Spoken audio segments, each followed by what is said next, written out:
Apostolic letter of Pope Francis, Grandeur and Misery of Man, on Blaise Pascal following. The order of the heart and its reasons for believing. In the words of Pope Benedict XVI, quote, "The Catholic tradition from the beginning has rejected what is called fideism, which is the desire to believe against reason."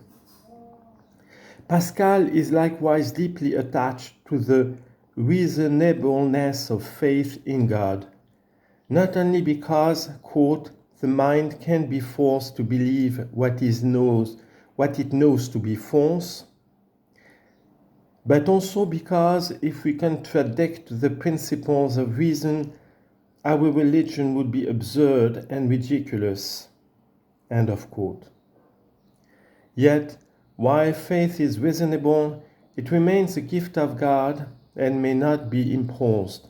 Quote, "We do not prove that we should be loved by setting out the reasons why.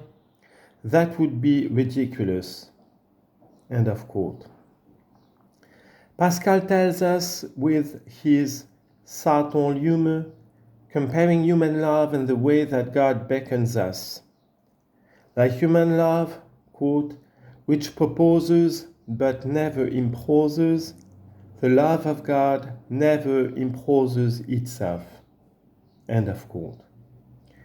Jesus bore witness to the truth, John 18, verse 37, but, quote, refused to use force to impose it on those who spoke out against it. That is why there is enough light for those who desire only to see, and enough darkness for those disposed otherwise. End of quote.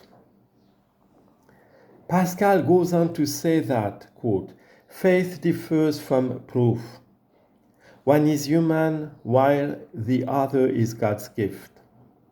Hence it is impossible to believe unless God inclines the heart." End of quote. Although faith is of a higher order than reason, it does not follow that faith is opposed to reason. Rather, faith infinitely surpasses reason. In reading Pascal's work, we do not first encounter reason that clarifies faith, but a Christian of great logical rigor, accounting for an order graciously established by God, which transcends reason. Quote, "The infinite distance between bodies and minds represents the infinitely more infinite distance between minds and charity, for the latter is supernatural." End of quote.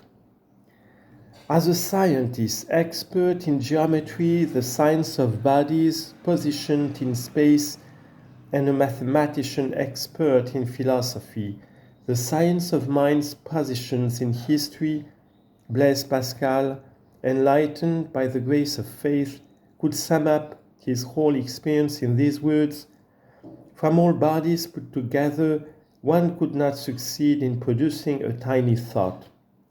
That is impossible and of another order. From all bodies and minds, one could not draw an impulse of true charity. That is impossible and of another supernatural order," according to his own words. Neither the operations of geometry nor philosophical reasoning permit us of themselves to arrive at a very clear view of the world or of ourselves. Those enmeshed in the details of their calculations do not benefit from the view of the whole that enables us to see all the principles.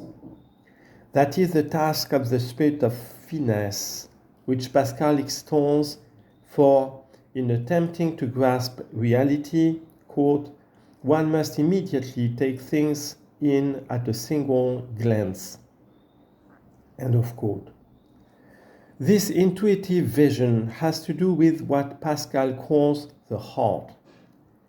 We know the truth not only by reason, but even more by the heart. It is by the latter that we come to know the first principles, and it is in vain that reasoning, which has no part in it, tries to refute them. End of quote. Divinely revealed truth, such as the fact that the God who created us is love, that he is Father, Son, and Holy Spirit, and that he became incarnate in Jesus Christ, who died and rose for our salvation, are not demonstrable by reason. They can only be known by the certitude of faith, and then pass immediately from the spiritual heart to the rational mind, which acknowledges their truth and can explicate them in turn. Quote, "This is why those to whom God has given religious faith by moving their hearts are blessed, indeed, and rightly convinced." End of quote. Pascal never grew resigned to the fact that some men and women not only do not know Jesus Christ, but disdain, out of laziness or due to their passions, to take the gospel seriously. For in Jesus Christ their very lives are at stake. Quote, "The immortality of the soul is so important to us, something that touches us so deeply that we need to have lost all feeling to be unconcerned with knowing what is at stake. And that is why, among those who are not convinced about this, I would distinguish clearly between those who make every effort to investigate it and those who go about their lives without being concerned about it or thinking of it." End of quote. We know very well that often we attempt to flee death or to overcome it, thinking that we can banish the thought of our finite existence or, quote, "remove its power and dispel fear." But Christian faith is not a way of exorcising the fear of death. Rather, it helps us to face death. Sooner or later, we will all pass through that door. The true light that illumines the mystery of death comes from the resurrection of Christ. Only God's grace enables the human heart to know God and to live a life of charity. This led an important commentator on Pascal in our own day to write that, quote, "Thought does not become Christian unless it attains to that which Jesus Christ brought about, which is charity."